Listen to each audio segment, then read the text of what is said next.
자, 진도 나가보죠, 여러분들. 자, 여기 수입하는 경우 146페이지. 자, 여기는 여러분들 실제 실기 입력하는 건 간단해요. 외워주시기만 하면 되는데, 일단 요 수입하는 경우 자체가 어렵습니다. 일단. 입력하는 건 쉬운데, 쉬운 걸 하기까지가 어렵다라는 뜻이에요. 좀 잘 보셔야 됩니다. 여기가 까다롭거든요. 이해하는 게 좀 까다롭습니다. 잘 보세요. 자, 여기. 자, 이제 수입이니까 우리나라에서 부가가치세가 거쳐야 돼요. 자, 그랬을 때, 자, 여기 A는 그냥 샤넬, 알죠? 샤넬이라고 하죠. 샤넬이고, 요 값은 뭐라고 생각하시면 되냐면, 어디라고 할까? 요 값은 여러분들 면세점 하는 호텔신라? 뭐 이런데? 알죠? 우리 면세점에서 여러분들 샤넬 같은 거 팔잖아요, 여러분들 또. 자, 그래서 이번에 호텔신라 면세점에서요. 호텔신라에서 샤넬한테 1,000원에 수입을 하는 거예요. 여기까지 되세요? 수입. 자, 수입을 하는데 여러분들 그러면 우리가 부가가치세 논리에 따르면 우리나라에서 10%의 부가가치세가 거쳐야 되죠.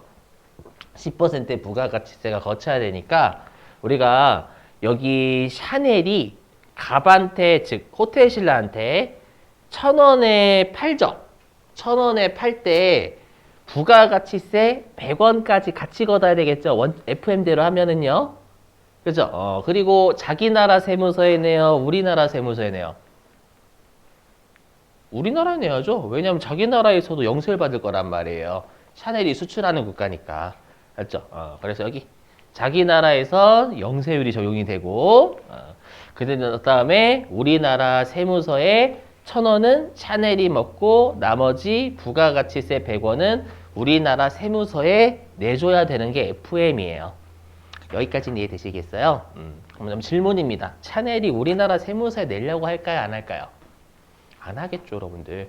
맞죠? 왜냐하면 국내 기업이야 우리나라에서 내라고 강제하면 되지만 외국에 있는 기업한테 세금 내라고 하면 뭐라고 하겠어요? 맞죠? 닥쳐라고 하겠죠, 여러분들. 내가 왜? 맞죠? 그러다 보니까 우리가 원래 FM대로 하면 우리가 매출을 하면 매출하는 자가 부가가치세를 걷어서 내줘야 되는데 이걸 현실적으로 기대하는 게 어렵다라는 거, 수입 같은 경우에는. 자, 그러면 누구를 속된 말로 족치면 돼요? 그렇죠? 갑을 족치면 되는 거예요. 그럼 갑한테 세무서가 얘기하겠죠. 어떻게 얘기하면 되냐면 갑아, 요 샤넬이 100원을 안 낸다.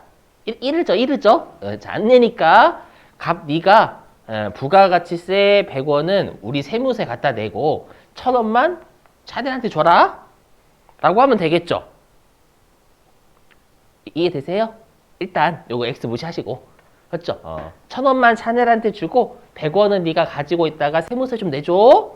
라고 하면 요 값이 뭐라고 하냐면 저 귀찮아요. 저 귀찮아요.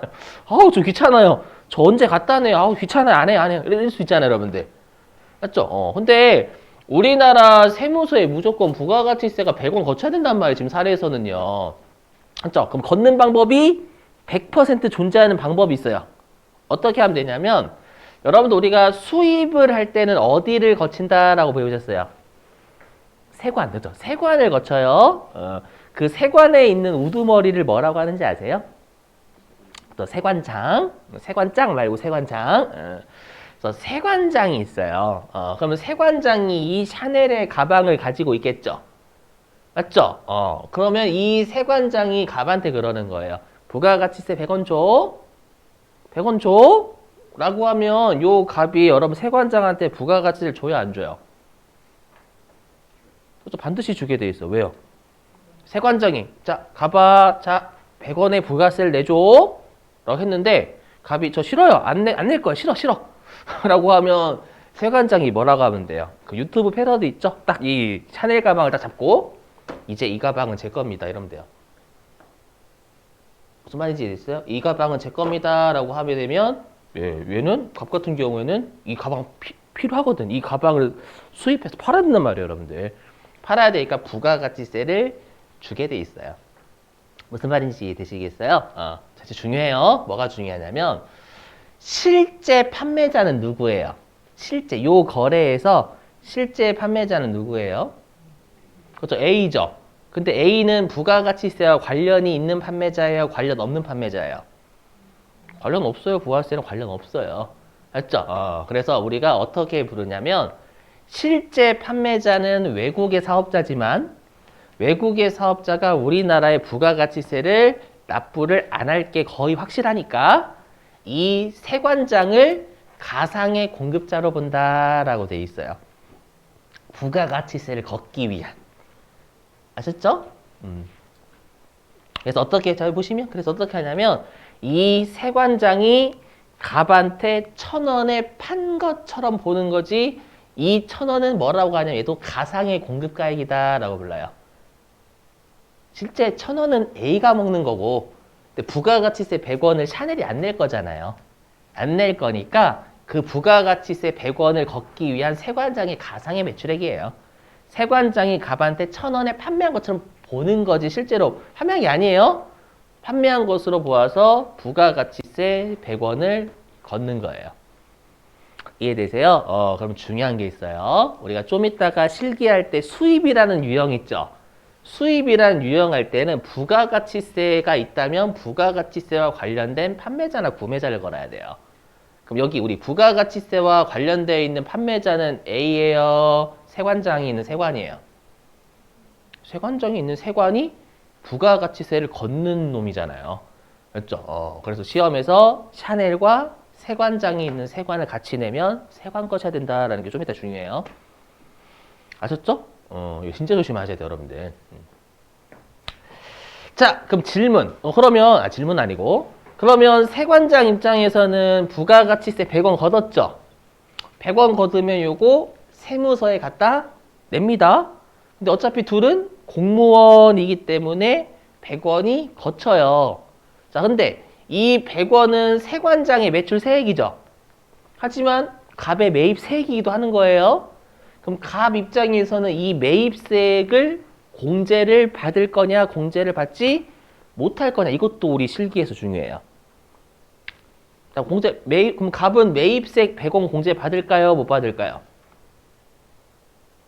우리 매입세 공제 요건이 두 가지였어요. 세금 계산서 받기, 매출액 과세되기. 그럼 일단 세관장한테 부가가치세를 주면 세관장이 부가가치세를 냈다라는 세금 계산서를 끊어줘요. 갑한테. 그리고 갑은 여러분들 이 가방 왜 수입했어요? 사업자라고 하면 이 가방 지가 가방 쓰려고 팔려고? 팔려고. 그럼 과세사업에 쓰는 거 맞죠? 그럼 매입세 공제 요건 충족, 불충족? 충족하죠. 그래서 매입세 공제 100원이 됩니다. 이게 이상하지 않으셔야 돼요. 우리나라에서 부가세 거쳤어요? 안 거쳤어요? 안 거쳤죠. 세무서한테 냈지만 세무서 돌려줬잖아요. 안 거쳤죠. 이것만 보면 안 거쳤죠. 근데 뭐 여기에서 뭐가 생략돼 있을까요? 요 호텔 신라가 소비자한테 팔면 소비자가 부가세를 내겠죠. 이해되세요? 그래서 여기에는 소비자한테 파는 게 생략돼 있는 거예요. 항상 부가가치세는 소비자가 다 내게 돼 있어요. 맞죠? 그래서 호텔 신라한테 매입세 공제해줘도 문제 없어요. 나중에 어차피 소비자한테 부가가치세를 걷어서 낼 거기 때문에 호텔 신라가. 무슨 말인지 이해되시겠나요? 자, 그러면 주의하실 사항 예요. 우리가 매입 매출 전표 입력할 때 판매자나 구매자를 걸어야 되는데 부가가치세가 있으면 부가가치세와 관련된 판매자, 구매자는 세관장이 있는 세관이지 샤넬, 외국에 있는 사업자가 아니라는 걸 이게 핵심이에요. 이게 핵심. 맞죠? 이걸 제발 외우시는 거 제발 플리즈. 맞죠? 요거 하기 위해서 먼 길을 돌아와서 먼 길을. 근데 이게 이해가 안 되시면 요거는 그냥 진짜 암기만 해야 돼요. 아셨죠? 지금이야 알았다고 라고 하시겠죠. 이틀 뒤에 또 다른 거 건다니까요. 제가 많이 봤었어요, 여러분들. 이틀 뒤에 이제 같이 이제 실기를 풀잖아요. 그러면 여기 샤넬 무작위 거지더라고. 알죠? 그래서 꼭 부가가치세가 있으면 부가가치세와 관련된 판매자, 구매자 거는 거예요. 아셨죠? 자, 넘어가고요.